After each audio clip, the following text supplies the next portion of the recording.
Hashem appears to Noach and says, Kates kobasa balafanai, it's time to destroy humanity and the creatures of the wild as well. Why? Ki mala aretz chamas mipnehem, because the world is filled with thievery. Rashi explains that the Gzar Din, the decree, actually was signed because of stealing, because of thievery.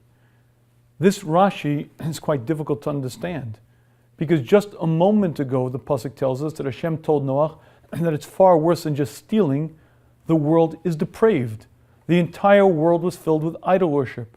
The entire world was filled with illicit relations. And it got so bad that it wasn't just man, it spilled over to the wild kingdom. Animals themselves no longer mated only with their own species. All of the normal gedorim boundaries were broken down.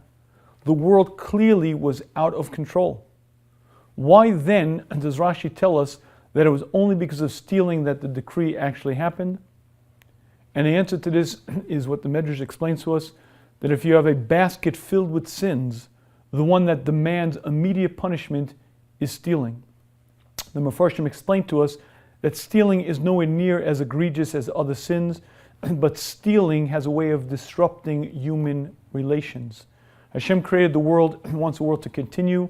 When I steal from you, you steal from him. Before you know it, there's utter chaos, there's complete disarray, and the world cannot continue. And therefore the way Hashem runs the world is that even though stealing is nowhere near as egregious as other sins, it demands an immediacy, an urgency. When you do it, quickly it must be repaid. And I believe there's a fundamental concept here that the Chafetz Chaim makes clear. The basics of our Emunah system is the amount of money I'm to make is set on Rosh Hashanah. That amount of money will come to me whether I'm honest or dishonest. If I try to steal to get more, I won't get a penny more. But there's another step. Let's say I steal. Not only am I not going to make more money, there's a certain demand of din that that money was taken from someone else and must go back to that person. It explains the Chafetz Chaim that ill-gotten money very quickly leaves its owner. Why?